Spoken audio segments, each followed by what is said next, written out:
One of the things that potentially a problem if you don't have a very fast computer is whenever you're doing what is it called, a video in Photoshop, you sometimes are potentially going to have problems where it feels like extremely slow. And so if that is the case, there is a really important tutorial in here that is going to help you to make sure that you can figure out how to avoid frame dropping. And so if you see there's like a little red bar that'll happen whenever you open your timeline in Photoshop. And if you see like where it's red and it feels like your movie is incredibly slow, then it's because it's having a hard time keeping up with the rendering. So I just want to warn everybody about that right up front. And if you find that it's just really lagging and it's having a hard time processing your stuff, then you might need to either simplify what you're trying to do with your video or maybe do some of those things at school. If you also happen to go to school for other classes, you can work on the computers there. Anyway, that's if your computer is having a really hard time. So anyway, and then I didn't put any readings. I still have it saying forthcoming. I'm basically forgiving you guys of any readings this week. There are plenty of other lessons and stuff to do, because the other thing too that you're going to be doing after I show you the project, you're also going to be listening to some clips and music clips. And so let me just jump from here. I'm going to just jump forward with, let's go to the home section real quick. And I want to just review the schedule really fast. So if you were to look at that, that was, we're currently in week 14.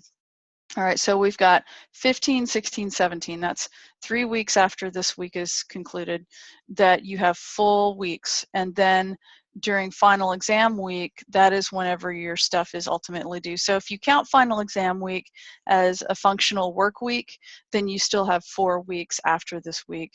I usually, in these online classes, I will make your stuff due at the very end of the semester. So literally the day that I have stuff due is going to be the very last day that I can get stuff from you. So let's just take a quick look under finals week really fast. And I want you to see that this stuff that's, this final project that's due on the 26th, that's a Friday, it's not a Sunday. So we've been accustomed to turning stuff in on Sundays. Friday is literally the last day of our semester. That means that I cannot accept any of your stuff after that. And you'll also notice whenever I have stuff in the timeline about when it's due on Friday, I'd like for you to turn stuff in by 5 p.m. Because I have to have my grades in within 3 days. So that's a sort of important thing for you to understand, that that's the reason I can't accept any late work, okay? So I just wanna make that part really clear. And then if we were to just jump back really quick, and you'll see, for instance, next week, you may or may not have already looked at this stuff, but you'll see that we have a lot of the same practice lessons here. And a lot of the stuff that I'll do on this assignment is that I'll post duplications to make sure that, like, if you didn't finish looking at stuff last week, then the next week, then you'll have access to it in your weekly schedule. Okay. All right. So let's go ahead. Does anybody first, before I start talking about the actual assignment, does anybody have any questions so far about the schedule? No? Okay. All right. So, all right, good. No questions. All right. So what I'm going to do is just really quickly, I guess also I should ask another question and just type it in chat or speak out loud or whatever's easiest. How many of you guys just say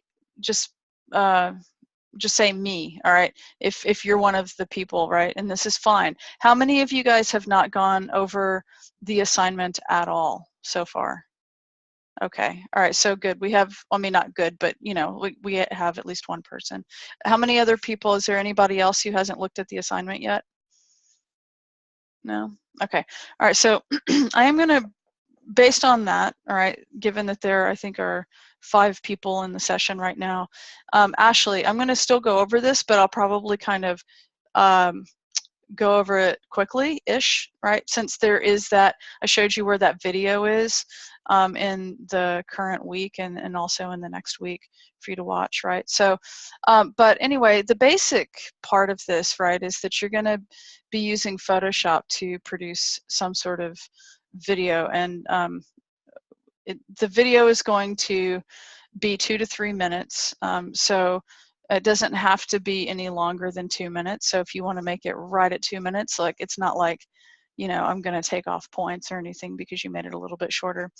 But anyway, the point of this assignment is that I'm going to provide music for you and clips, and none of it's going to have lyrics, and that's an important key piece of this. And you are going to listen to it, and you're going to select some clips that you find are kind of inspiring. And when I say inspiring, I don't necessarily mean like uplifting, inspiring. Like, they could inspire any sort of expression, right? They could inspire, you know, something that evokes sadness, something that is uplifting, something that's very energized, something that feels very melancholy, or just, you know, sort of stead, like really stable, right? So it just depends on kind of what you get out of it. And but the idea is that you're inspired by something that is not specifically the what's the word I'm looking for, the medium that you're actually necessarily trying to produce, right? So you start with music to create something visual. And you know, I think that there's a lot to be said for working in that way. I mean, I think some people, whenever they start with you know, they start with a visual project, maybe they sort of start from visual resources. And one of the things I really like to encourage people to do is to start from a place of ideation or some other kinds of inspiration, to get to a place where you're making something that maybe you never would have otherwise made, right? Because you're looking at some sort of alternative inspiration. And I think that's also important too from a commercial perspective. You know, like, if you're, you know, if you don't really fancy yourself as a fine artist, you know, you think of yourself as either a graphic designer or like a person who's going to work in marketing or advertising or whatever, that's also still very important to be able to, you know, take a concept, a song, you know, an idea, any kind of, you know, any kind of thing that is sort of specific and isolated, and use that as a place sort of to punt from, and then, you know, just take the ball and run with it, or whatever kind of sports analogy you want to make with it, I guess. But and so that's kind of what this assignment is doing. And the other thing too that you know, might want to think about is, commercially, as a designer, or as an artist too, sometimes, I think, depends on what your, you know, what your I guess point of origin is on a project. But you're, a lot of times you're going to be given something that you don't have many choices about, and whether you like it or not, and you still have to produce something that is good. And that, I think, is one of the things that is I think that's one of the things that becomes really challenging, you know, to whenever you sort of start doing stuff professionally. And, you know, many of you maybe already are doing stuff professionally, but is to be able to appreciate something, even though maybe it's not your aesthetic, it's not, you know, maybe it's not your cup of tea, your taste, whatever, to your liking, but to still understand what makes something good, even though it's not something that you necessarily think is, you know, it's just not the thing that inspires you the most, but to still be able to find what's good in it, and to appreciate what's good, and to identify what isn't good, even though maybe you really like something, to also be able to identify what's not working about it. And I think that that should also extend to point of origin in your idea, you know, in your creation, where, you know, sometimes you get you get a set of resources and you're like, oh, this is what I have to work with.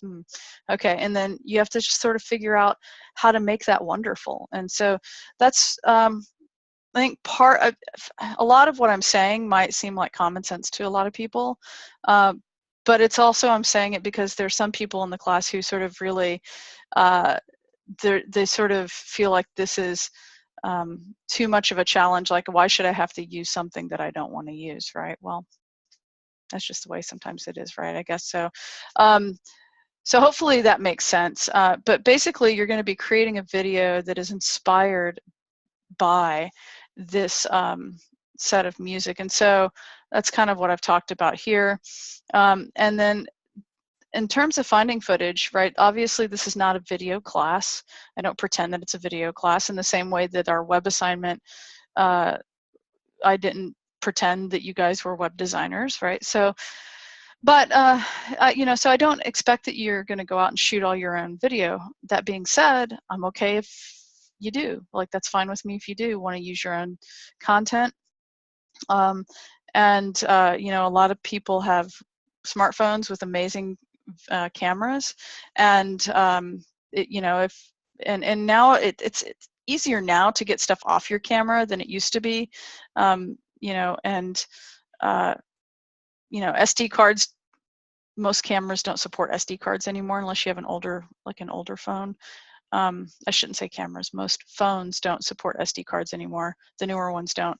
So, so getting stuff off your phone sometimes is challenging, but if you know, for instance, use Google Drive or anything like that, you can just sync your stuff up to the cloud easily and then grab it on a computer to use. You can also just plug your phone in most cases. So you can do that. That's one option. Another option would be to use copyright-free either public domain or Creative Commons footage. I'm going to prohibit you guys from using you know, like copyrighted material from movies and stuff. And the main reason for that is because it's not specifically because I don't want you using copyrighted stuff right now. I mean, in general, that's usually that's a pretty good idea not to do that if you don't have to. But for the video part of it, I really don't want you using copyrighted stuff, most importantly because a lot of times people want to use like something from one of their favorite movies or, you know, one of their favorite commercials or something like that. And the problem with that is that we already come to, like, if you are familiar with that video, people will bring their own baggage with and their own understanding and their own predispositions to that footage from seeing it out in the world somewhere else. And I don't want, you know, that to happen where people come to your video with a certain expectation because it is from a movie and, you know, something like that. So that's why if you're going to use somebody else's footage, I want it to be either public domain or Creative Commons. If you were to click on this public domain website, it takes you to this thing called Internet Archive, and some of the stuff on there is amazing. It's fun and it's wonderful. It's not all gonna necessarily be you know, a really great resolution. I do have resolution requirements lower on the page, but you know, you might be able to find some really cool stuff. Like, you know, I think in some of the examples that I did on this page, I used some examples of nuclear explosions from, you know, they were nuclear testings in the, you know, like 50s. And there's stuff like that. There are old commercials that are now in the public domain, stuff like that. And those older commercials, it's a little bit different, I think, than using a commercial from today. And part of it is because it's part of our historical consciousness. And, you know, if you're using some kind of like fun commercial from like, or I should say, I only say fun because, you know, like they're kind of funny, but these sort of historical commercial footages from, you know, like the 50s or 60s or whatever, because they carry a certain amount of like sometimes irony or, you know, like cultural reference that is long enough ago that you can use it to make a statement about what is happening today or you know, or whatever the point is. But using something that's current, that's a little bit different. Okay. So here's some some things that you can check out. And then you can also get permission to use people's work. If you find something that somebody shot and you just think it's amazing, you'd be surprised at how many people would be fine with you using their work. You just need to ask. And then you can read this about educational fair use. So if you want to know how to download other people's stuff, there's a great little application called ClipGrab. It's good for either Mac or PC. So there used to be a lot of like little plugins for web browsers where you could just rip stuff off of YouTube. And when I say rip it off, what I mean is like rip, like to pull it down from YouTube. But Google has stopped doing that. They stopped doing that like maybe a year and a half or two ago. And it was to protect the content of their creators. So you can't really do that anymore. You still can with this tool called FastTube if you wanted to go this route instead of using like ClipGrab. FastTube is fine. I've never had a problem with it. There is one kind of caveat that I want to point out. There's a thing that is their third-party like advertising agent that will pop up, and it's called Adless. Do not install Adless. All right, that is something that will sit there and monitor your computer. This is fine. All right, this FastTube thing is fine, but it's one of those things where when you go to install for your browser, the thing that immediately pops up for you to click through and accept is not the FastTube thing, it's Adless. And so you want to just pay attention to that and you want to dismiss it. And then you can use FastTube on your browser. You can't use it on Chrome though, I don't think. I don't think FastTube works on Chrome because Chrome has really disabled, because it's a Google product, they've disabled all these kinds of products pretty much for the most part from working in YouTube. All right, and there's some other tips and tricks. I would still try to use ClipGrab though. Yeah, there's some other things too, like if you need to convert, there are some little links to tools for converting different file formats and stuff. So the stuff we're going to be learning about be video, audio, keyframing, blend modes, which you already sort of know about blend modes, but we're going to be using this thing called blend if for color keying. Color keying is also referred to as chroma keying. You would know that more familiarly. You would probably be more familiar with that as green screen effect, right? Where you have a green screen and then you don't wear green, right? And then you can just knock out that color of green.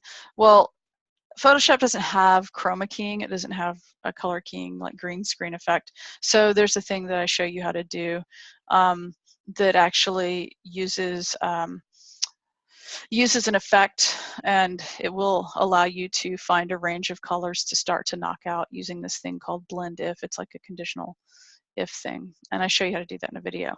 And then these other things too. All right, so all right, so the first thing you're going to do is you're going to listen to the audio clips, and you can, click here or just look at the stuff in Canvas like I've provided for you, because you can download the clips in Canvas as well. And your video, oh, you know what? I just realized I made a mistake earlier. I think it said 2 to 3 minutes, and it's supposed to be 1 to 2. So I will go back and I will correct that. But your video, your final production, it used to be 2 to 3, and I felt like that was sort of too long. So it actually needs to be 1 to 2. So, okay.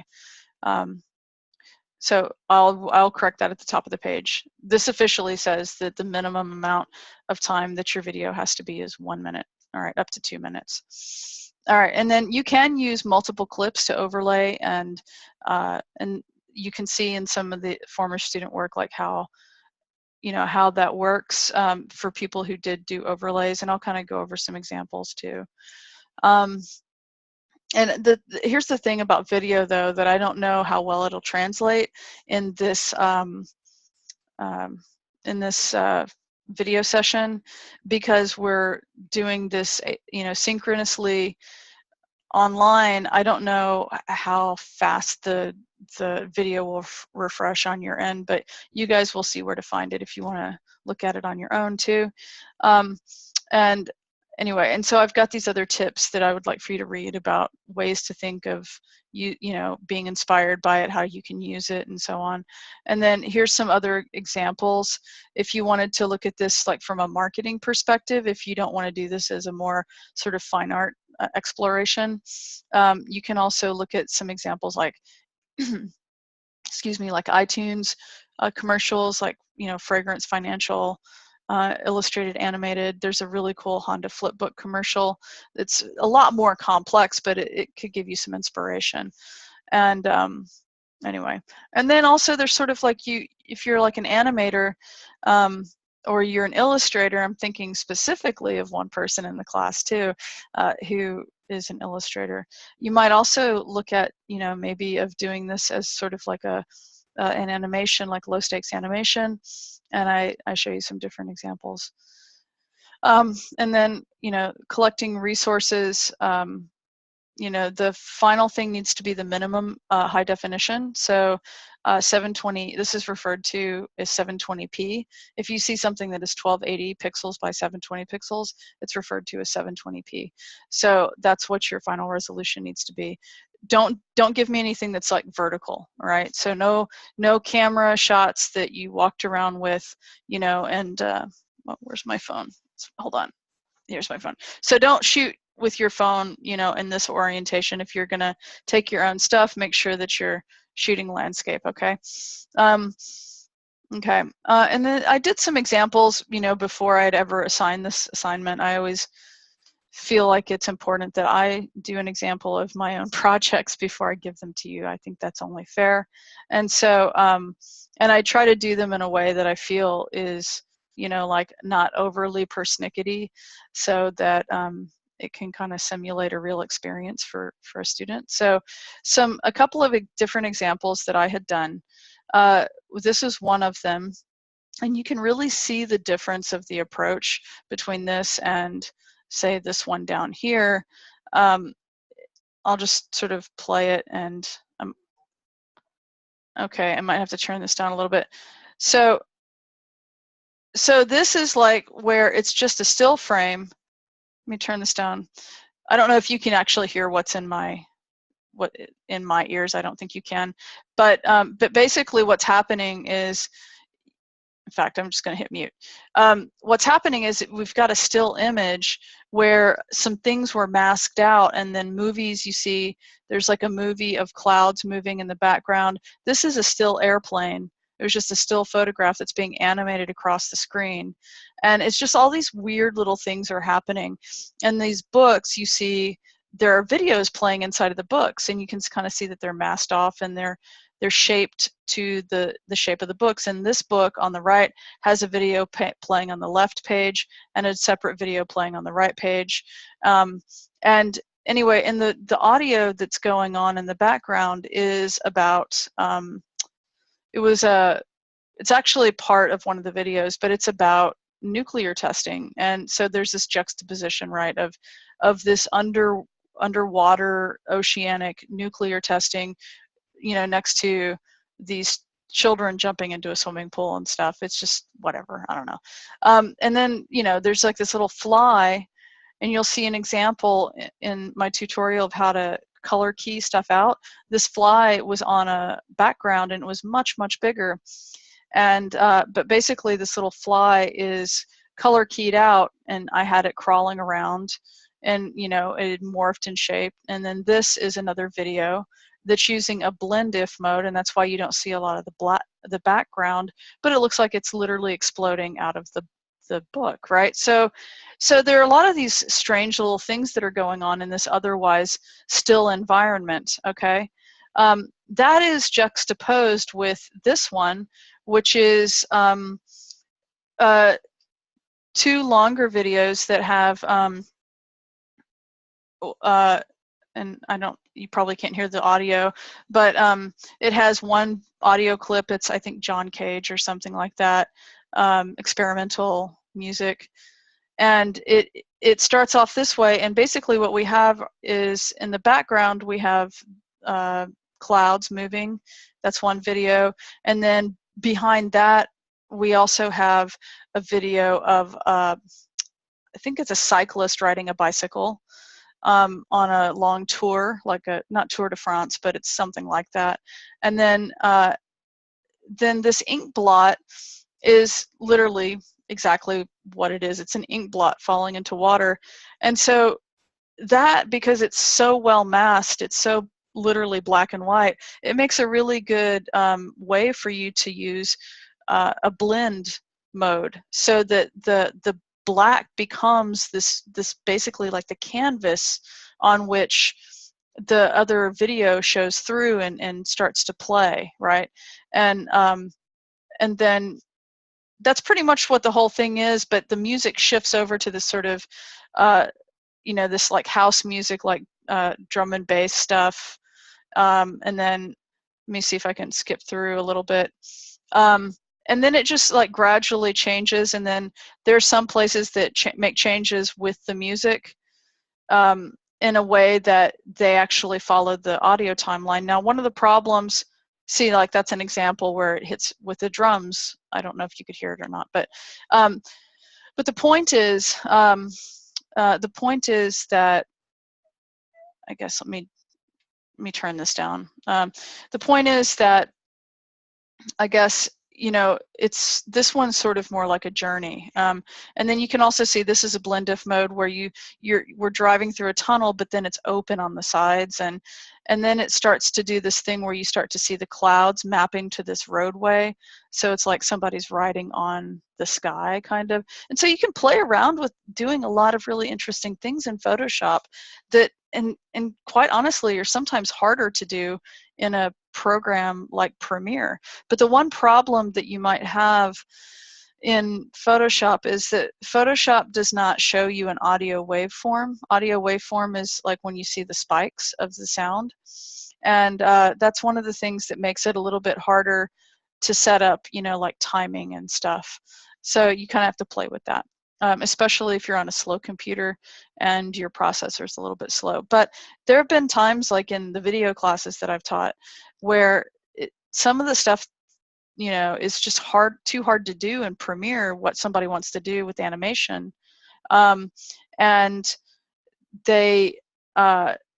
end up showing them how to do some of this stuff in Photoshop, where you can like literally take a square video and you can start to distort it, you know, to make it like match that book, for instance.